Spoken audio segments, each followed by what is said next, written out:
Hey everyone, and welcome to another episode of the Pipeline Brew, the podcast that meets at the intersection of people and pipeline.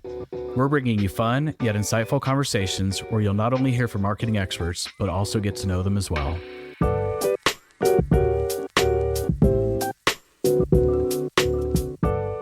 Hey everyone, today I am super excited to be joined by Emanuela Mafteu. Emanuela is the head of digital in-demand EMEA with Ping Identity, the identity security platform behind over half of the Fortune 100. Today, she'll be sharing how she and the team at Ping found success in the branded demand approach to driving pipeline. Welcome to the show, Emanuela. How are you? I am good, Matt. Feeling honored and grateful to join you today. Well, you're too kind because it is all my honor. I've loved getting to know you, and I just could not be more excited to have you as a guest on today's show. So we like to kick off each episode with a little icebreaker to get the ball rolling. So I'll start with this. What is your go-to beverage when you need a little pick-me-up? Vanilla latte. Simple and sweet. Vanilla latte. I am fascinated by that because I always love having guests from Europe on the show to talk coffee because coffee is so different in Europe. But I've never had someone who said they like flavoring in their espresso drink from the UK. So how did you discover your love for that combination?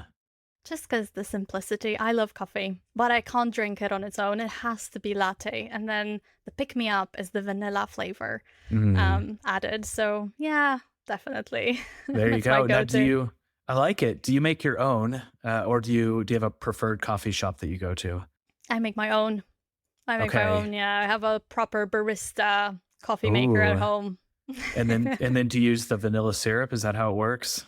Yes, that is how it works. Nice. That sounds delicious. You've made me. I had my regular old American coffee this morning and it's not doing the trick for me. So, well, before we talk about what you're up to today, I'd love for you to tell the audience a bit more about yourself, your passions, and your background. Yes, I've spent the last decade working across digital marketing and demand gen, leading high impact campaigns for B2B tech brands. And my focus now at Ping Identity is on helping organizations across EMEA protect identities while driving growth. But outside of data and dashboards and campaign strategies, I'm also a mum to a very energetic 3-year-old boy named Octavius. Oh, Yeah, so my weekends are all about playground adventures, swimming pool splashes, and really finding child-friendly things to do around town. And when I get a quiet moment, which is rare in my house, I like to unwind with a bit of paint by numbers, but not your usual kits. I actually take real photographs, turn them into custom canvases, and then paint them. It's becoming a ritual. that is so cool. So, do you just go and look for things that sort of inspire you and then you take pictures of them? Yes, sometimes in my own garden. Like I have a Ah, couple of roses as well, and when they bloom, they're absolutely beautiful. So my home is now basically a gallery of personalized paint by numbers. I love it. Well, I think I see one in the background. And so that's really cool. And I love your son's name, Octavius. I have an Oliver, which is, also a little bit of a different name, boy's name that starts with an O. So appreciate that. And yeah, it's funny being a parent with young kids because your weekends really turn into, what are we doing with the kids? So Absolutely. I love that. And help me better understand Ping. So when you say protecting companies' identities, what does that actually mean? We are a software company and we're working with our customers to help them secure the identities of their customers. Ah, okay. Okay. Got it. Well, that makes sense. Well, great. Well, I'd love to hear, a little bit more about your journey. What big lessons have you learned along the way and any kind of aha moments that you've had? Well, Matt, I have them every quarter. The two I can mention today, actually from H1, so they're very, very new. First one is progressing the pipeline. Progressing pipeline is as important as generating pipeline, and sometimes us in demand gen, we're always thinking, oh, we need to generate the demand, but we're never thinking about how do we progress, how do we help sales, and here we're all responsible for pipeline.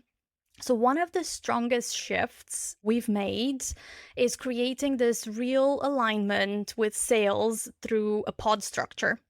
We work together from the start, open feedback loops, refining or qualifying questions, for example, on the content syndication campaigns. And we're constantly checking in with each other. Like, are sales happy with the leads that we're producing? Are we moving the right people into the conversations? Are we moving the needle on the ROI? So this model really removes the classic marketing and sales disconnect. And the goal isn't just MQLs, is more about MQAs. Hmm. It's about activating this buying behavior and accounts that really matter for us. And obviously supporting sales with the intelligence that they can act on. So this is the first real learning. And the second one, stop under leveraging existing high performing assets. We have great Amen. assets, and we always think in marketing we have to reinvent ourselves or our campaigns, and not reinventing the wheel is not the solution. Sometimes going back to the old assets, leveraging them as much as you can. They can be repackaged, they can be Yep. personalized, so based on different personas, for example, or even just going back on the roadmap, just inspire our prospects and our customers of what's coming up next, maximize their life cycle. Those are my two lessons. Those are amazing. It's so funny. So on the first one, just this idea of progressing pipeline, I think marketers too often they're like, well, I'm not just doing MQLs or MQAs. I'm focused on pipeline. And I've done my job. And you're like, hey, that's great. But I had someone at a former company come up to me as a marketer and say, hey, Matt, what's more important, pipeline or revenue or pipeline or bookings? I'm like, is this a rhetorical question? Are you really asking me this? And he said, but yeah, but we're measured on pipeline. And I said, okay, fair enough. But at the end of the day, pipeline doesn't pay the bills. Pipeline doesn't pay your salary. So I'll let you answer that question. But I think too often as marketers and just people in general, based on the metrics that we're measured against, we sort of tend to say, well, I've done my job. But then if marketers are measured against revenue, then they may feel, well, how can I really impact that? And I think you've beautifully outlined that. And at the end of the day, everyone's job is to progress pipeline because pipeline is a means to an end, but in and of itself, it's not keeping the lights on, if you will. So I love Exactly. that. Yeah. And then on your second point, just this idea of content, we had a guest on recently and we were talking about this very same thing that the key is getting the narrative right. Your customers aren't changing, their needs aren't changing necessarily, right? As often, they're certainly not changing every quarter. Maybe the way they're consuming content changes over time. But to your point, if you have an asset that works, why stop using it? Maybe repackage it, maybe slap on a little new creative, but if it works, it works. So Yeah, that's totally. great. Let's transition to a little bit more about you and how you're driving pipeline. So how does Pink think about pipeline generation right now? I know you've helped shape a pretty sophisticated branded demand approach based on my experience in working with you and your team. What does that look like in action? Identity can be a very complex topic, and especially when we talk to technical buyers.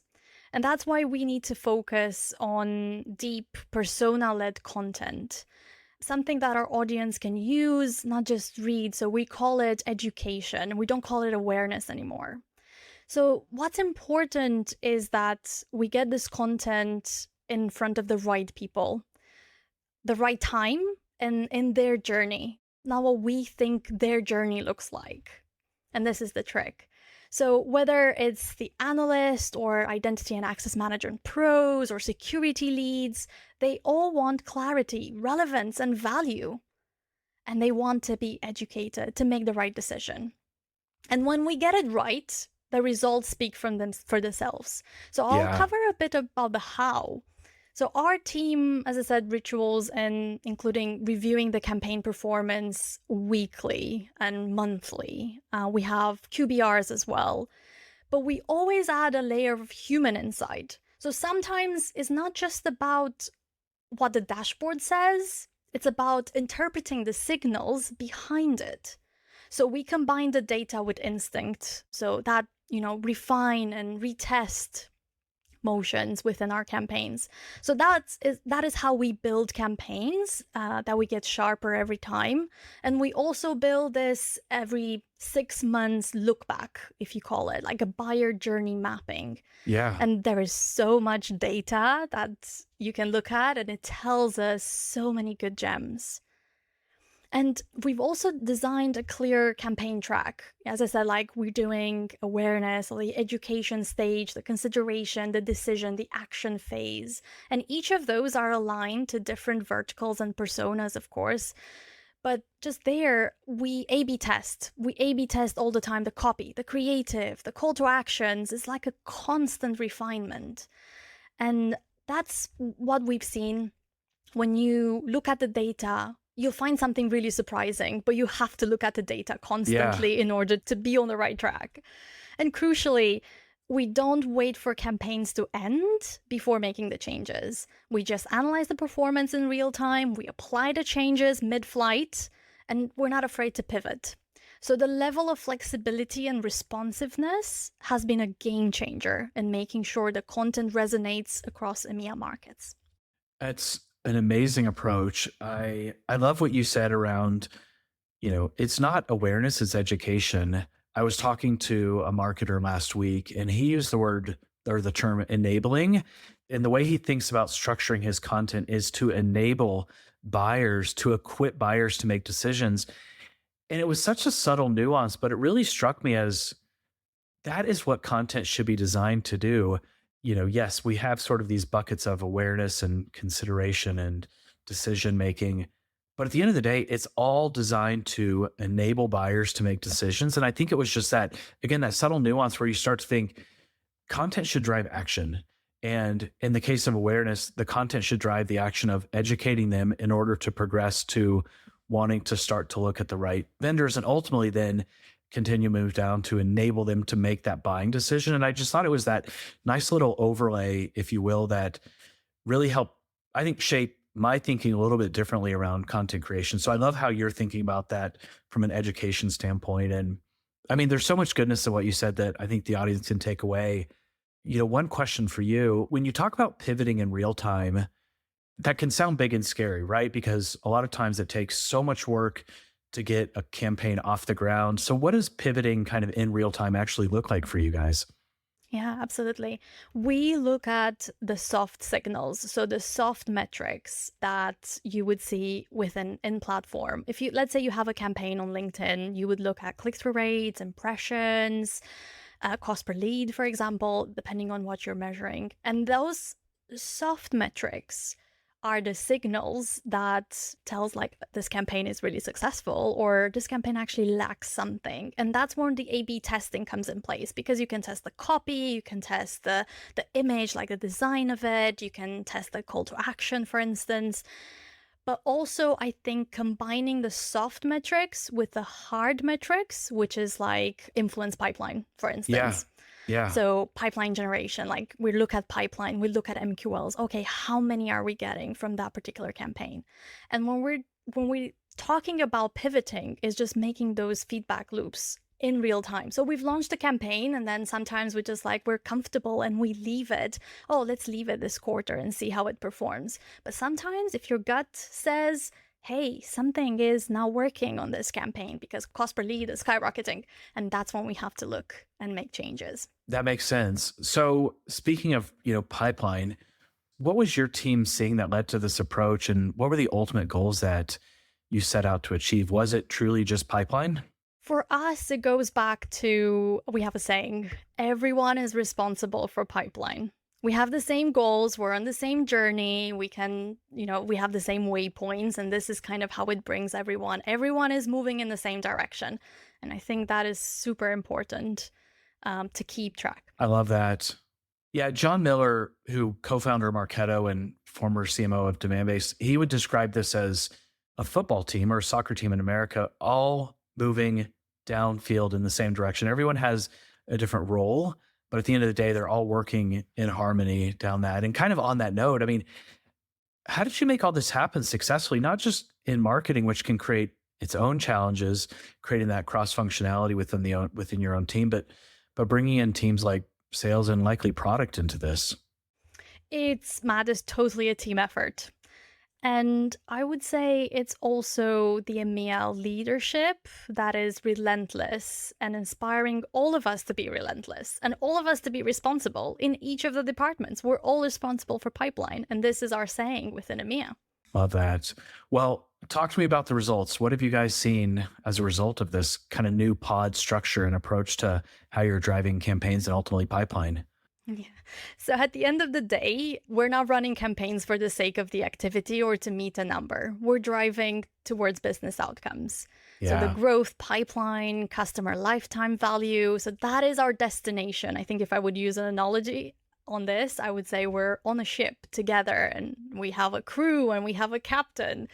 And digital marketing gives us so much data, more than ever nowadays. We have dashboards full of click through rates, conversions, cost per lead. And at Ping, we've moved beyond a one size fits all campaign model. Our programs across EMEA are built with localized content journeys in English, French, and German. So we're not just translating the content or the landing pages, we're adapting messaging to local markets, to the cultures, to the digital behavior as well. To give you an example, we are deploying a multi-channel localized campaigns in every campaign that we do at Ping. So the click-through rate, for example, in a recent French campaign on display advertisement, which usually the benchmark is 0.08, and we know that display does not bring pipeline, right? It's more about brand awareness. But this French campaign actually brought in a 0.34% click-through rate. Wow. It's impressive, isn't it? But it's exactly that because we're speaking the local language in the markets and they understand, and we make an effort to put the content in front of them. And we've introduced this like a targeted non-performance first approach, especially at the education stage. So it's not just about the vanity metrics, the 0.34 that I just mentioned, but it's about starting the journey in a way that builds trust and relevance. So this is super important for us in every campaign that we launch. This is spot on. I think the trust element is something that so often gets forgotten because if you're doing marketing for the sake of marketing, not only are your metrics going to be bad, but more importantly, you're going to lose trust that will inhibit your ability to really drive outcomes from those organizations for a significant amount of time. So, if you were to go back before you started this initiative, what would you have done differently? Were there any key lessons that have stood out along this journey that you've been on? Matt, it hasn't been always easy championing this localized content and pushing the boundaries of what good looks like in EMEA. But one of the biggest challenges is securing the budget and the internal prioritization for these efforts, especially when global content is already available, it's already in English, we can use it anytime. But I've learned that it's worth the fight. So when you get local right, the impact is undeniable.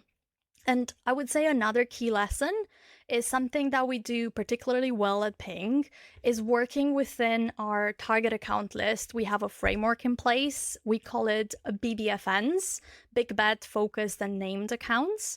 So this one is both a blessing and a curse because we have to stick with it. If you think about it, it's more like marketing to a one-to-many, like ABM one-to-many Yeah. approach.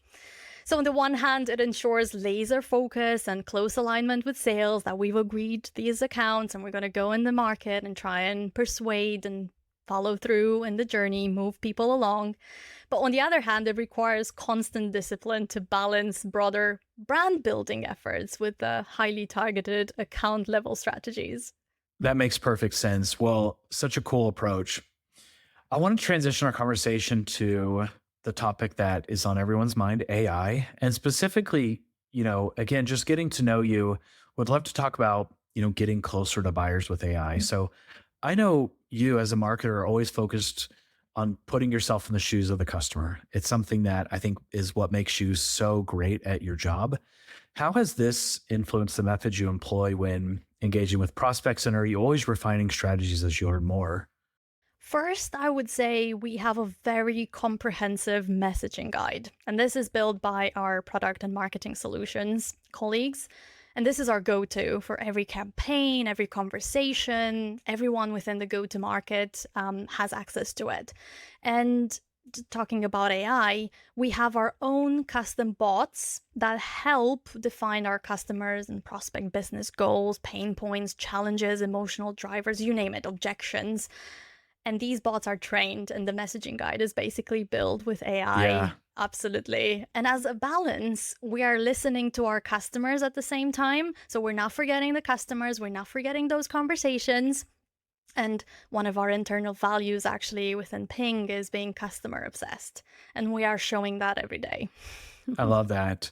So continuing along this thread, where has AI, where does it fit into this picture? Do you think it's easier now to connect with customers, or is it actually more difficult given all the noise in the market?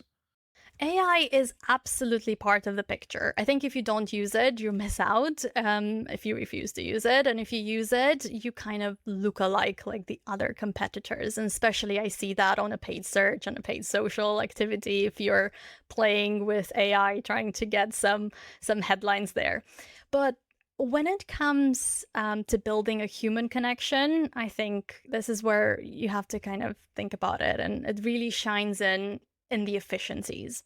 So we're Yeah. using AI to be more efficient, like streamlining execution, accelerating testing, and helping us scale smarter. But Matt, let's be honest, there's a lot of noise in the market, and you said it right now. Everyone's shouting about AI. And the real value comes when you use it intentionally as a tool to support your strategy, but not to replace your thinking, your creativity, or meaningful engagement with the customers. You've touched on this a little bit, but I think in terms of practical uses for AI, not everyone can create or has access to their own AI bots, certainly. So, any practical uses for AI that you can share in terms of how you're leveraging it today? Absolutely. At Ping, we're using AI as in a very practical, grounded way, and not for the sake of trend chasing, but to genuinely improve how we work, even like internally or within the campaigns. For example, we use AI to speed up audience segmentation and identify micro patterns in intent data, things that usually would take forever to do it manually. It's helping us refine who we target and when, gives us ideas, particularly within our BBFN framework. We're also applying AI for the creative testing and then using the performance data to quickly double down on what's working. And again, this is very like on an inspirational. We still have the human element that comes in on top. Another powerful use case is for us and EMEA specifically is language optimization across local Yep. markets. We'll run AI-driven sentiment checks on translated content, and we first translate the content with the AI, and then we actually reach out to our colleagues to overlook and to bring that in market nuances to make sure the tone is still, Yeah. resonates with the German market or the French market without losing the original intent. So it's not flashy, but it's very impactful. It's about using AI to remove the friction, like move faster and focus human time where it matters the most on strategy and storytelling and connection, something that the AI can't do that at the moment. No doubt. Well, yeah, at the moment. No, I love how you're thinking about it. I've not heard the use case of AI driven sentiment checks on the translated content. So that's something that I'm going to have to research a little further because really cool. Obviously it can translate and probably adapt, but I think that sentiment check, what a cool use case. And the other piece I liked around what you said too, or at least that really stood out was, the value marketers can bring today strategy, storytelling, connection. I love that. So our jobs are not lost because of AI. If anything, it's going to enable us to be a lot better and more effective as marketing leaders and really understanding the customer and making sure that we can drive that impact. So amazing. All right, I want to transition to SEO. SEO is a topic much like AI that there's a lot of noise in the market on, and in large part because of AI. You attend Brighton SEO every year. And part of what I think makes you, again, just such a well rounded marketer is you've got a deep understanding of SEO. So, can you share what you've been hearing lately around both the current and future state of search engine optimization? Yeah, absolutely. Love to. I think AI is fundamentally transforming search, and they said it so many times at Brighton SEO conference. So being more like being discovered. So the large language models like ChatGPT, Perplexity, or Gemini now account for the majority of the chatbot driven traffic, but Google still remains the dominant source. So Google is not going anywhere, is about, I think they said at a conference, about 41.5%. So Okay. it's still quite a good chunk. So the future of SEO, it will be hybrid, optimizing for both traditional search and AI assisted discovery. And a Interesting. couple of themes that I can share with you, Matt, today. They were talking about the schema and summaries. So these will help content get indexed in AI generated answers. Or the other one that I really liked was the brand radar monitoring. So essentially for tracking how AI tools mention your brand. And another interesting one was about the content strategy shifts. So, from glossary pages or FAQs and AI safe content formats are now on the rise. So, if you haven't done it, you definitely have to do it. Yeah. And personalization. So, that's the next big thing. I think success will hinge on behavior prediction and not just the segmentation. It will be more around the behavior and how our search will change that. So the other thing overall, SEO is no longer linear. It's a multi-touch, intent-driven journey where messaging, structure, and AI visibility converge. So specifically, pink takeaways. I had a lot of takeaways from that conference for sure, but a couple of them was the structure the website for AI visibility, relevance and pickup, and the sentiment or emotional research using AI. And I know you got excited on the last point, so I can offer one example. First thing that you want to do is go on Reddit, look your company, copy everything what the users are saying about, let's say, ping identity. And I've done this exercise and it's fantastic. And then measure the sentiment, the emotions that bring back what people are saying about your brand. It's fantastic. It's a good exercise. That is so cool. Well, it's funny because as you're walking through your themes in my mind, I was thinking, gosh, what you're saying is SEO is no longer linear. And then that's where you finish your point. And again, I think much like marketers are worried about AI taking their jobs, SEOs, it's just evolving. And the way that we think about it and how we search is still important, it's still very relevant, but it's how we approach it, I think is what you're saying has to evolve. Absolutely. Well, very cool. Well, tons of good stuff in here. So let's break it down. How should organizations be thinking about their SEO strategies today in order to stay ahead of their competition? Do you think some size companies should just forget SEO? Or, I mean, I would say probably not based on the fact that search is still super relevant, but what's your take? Yes, bottom line is SEO is not dead. It's just disrupted. So, companies that integrate AI awareness, creative testing, and journey based content into their strategy, those are the companies that will win. And those that ignore it, they risk invisibility in both search engines and emerging AI driven interfaces. So, SEO is very much part of the strategy. Love that.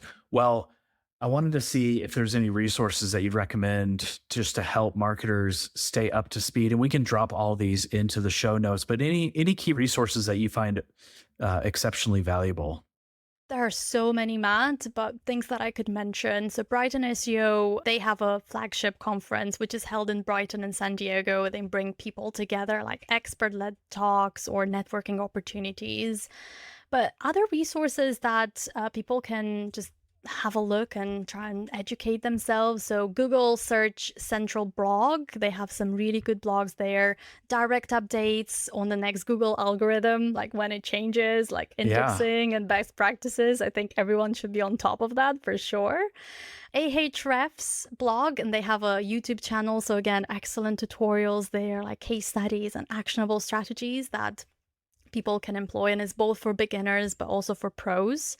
Moz Beginner's Guide, this is more foundational resource. And the last one that I want to mention is Women in Tech SEO, a global community offering support and mentorship. I think is fantastic. All of those are super cool to go and get upskilled for sure. Oh, well, that's awesome. Well, we'll definitely drop these links in the show notes. So appreciate you unpacking that. Well, this has been an awesome discussion. I feel like we could talk about the work that you're doing and how you're thinking about it for days on end. There's so much goodness going on. But I want to transition to our last segment, which is called What's on Tap. So this is the time where I like to get to know our guests a little bit better. So what's on tap for Emanuela? So at the top of the show, we talked about your favorite pick-me-up beverage, which is a vanilla latte, simple and sweet, made at home with your proper barista. Let's flip that around. What is your favorite drink when you need to unwind? Ooh, definitely cider. So I live near Somerset, Bristol, so which Oh, means beautiful. I'm in the perfect spot for a good cider. There is a small local cider farm nearby that makes delicious fruity ciders, and you can even walk through their orchards. It's the ideal way to relax. It's awesome. So yeah, definitely cider. That's amazing. So cider in the States is probably not quite the same as cider in Somerset, but it's also primarily more of a fall or autumn beverage for us. Is this a year round thing for you? For me, it is. Yeah. Ah, that's awesome.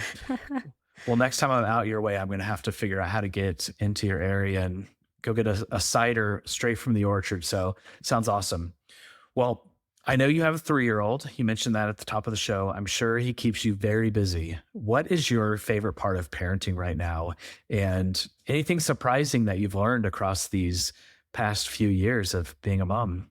Oh, awesome. This is such an awesome question. Thank you for asking, Matt. Yeah. I'm also obviously curious about reversing the question and put it back to you. But yeah, it's articulating emotions. Like at the moment, I'm trying to empower my little one to believe in his abilities and continue to be curious about the world and about life. The way I would describe him, he's like a free spirit. And I've also about the emotions and we have an emotion wheel. So I printed a poster on all of our bedrooms just to remind ourselves about emotion, the emotion wheel, and not to forget how to express. So I Yeah. think for me, this is so big at the moment, and he's just learning to tackle that. So it's great seeing him. Oh, that's so cool. It is interesting how your kids don't, yes, they come into the world and there's some things they inherently understand. When they need something, they communicate. Now, when they're babies, that's in the form of crying or screaming. And as they get older, they learn words. And then, but in terms of like that emotional response, you have to create that framework and teach your kids what is appropriate and how to effectively communicate in certain situations. So it's such a great example. I think it's just a good reminder, and it's something that I've certainly learned along the way that your kids, they need you to help teach them things, and that's okay, because they come into the world knowing some stuff but not everything. And I've gotten frustrated at times. I have 12-year-old twin boys who I adore, but twins in and of itself creates unique challenges. They're comparing them to themselves, and frankly, it's hard as parents to not compare one to the other because they have different strengths and different opportunities. So I love your perspective on that. I know you also love to travel. So, and I love talking travel on the show, mainly because I need recommendations from my own family. So, do you have any favorite spots that you visited? Since last December, my favorite place became Austria, Innsbruck. I was reminded last year how much I miss snow. It never snows in the UK. And if when it snows and if it's just like little snow, everything stops. So it's not a good Yeah. combination. So we've decided to make it a tradition every year and every year to go and see snow. And I think that Innsbruck, it was a perfect place, really, really close to going up the mountain, and it's just awesome. Totally recommend. And the food, we went in December, so you can imagine the German markets being there as well, and having hot cider or hot wine. Obviously, Oh, that was great. that sounds amazing. I Several people have mentioned Austria as one of their favorite places, and so I need to put that on the short list because it sounds amazing. I was flying home from France last week, southern France, and the route home or took me home via Munich. And at one point during the flight, the pilot came on and said, "If you look out to the right, you'll see." I think it was the largest mountain range in Europe. I don't remember which one it was, or maybe it was the tallest. But I snapped a picture, and if I were doing paint by numbers, I would definitely do this. It was the most stunning thing. And I live in Colorado and we have amazing mountains here. I had never seen anything like this. So, the snow, there's just nothing quite like seeing snow. And now that I'm in Colorado, I was in Texas before. I saw more snow in one winter here than I saw my entire life in Texas. And same thing, Texas, Nice. a little bit of snow, everything shuts down. People don't know what to do. Here we're like, oh, another day of snow. Let's get after it. Yeah. So that's cool to Awesome. appreciate that. The last thing I want to talk about, you talked about paint by numbers at the top. I would just love to understand. So when you take a picture, how then do you turn that into a paint by numbers? Like, what's the process? Is there a company you work with? It's a company. Yeah, Okay. literally just send it over and they'll do the magic and then it turns up as a canvas and yeah, it's really good quality in terms of the paint as well. So and it's awesome. I mean, it's relaxing and it's just like unwind and you can put your favorite podcast or favorite music and just like unwind and paint. So I love that. I'm trying to do some more like a rogue pieces where I just splash things on the canvas. Yeah. Well, yeah, well, they end up in the garage, unfortunately. They're not good enough for inside the house. Oh, that is so funny. I tried to get into painting years ago and I'm like, oh, you see all these abstract artists and they're like, I mean, that can't be that hard. My brain would literally not allow me to be abstract. I'm like, if I'm going to be abstract, it has to be very intentional. And I would try, and same thing, they'd end up in the garage, really in the garbage, because they were just so bad. But I love this idea of paint by numbers because I think everybody needs some kind of an outlet. And I think us marketers need that creative outlet. So I think this is really cool. I appreciate you sharing that. Well, Emanuela, this has been an amazing conversation. I cannot thank you enough for taking the time to share just what you're doing and all the great work that you're doing at Ping, but also just letting us get to know you a little bit better. Thank you very much, Matt. Thanks again to Emanuela for joining us on today's episode of The Pipeline Brew. I hope you all enjoyed the conversation as much as I did. Please leave me a comment with your thoughts and make sure you subscribe to the show so you'll never miss an episode. Once again, I'm Matt Hummel, and I'll see you next time.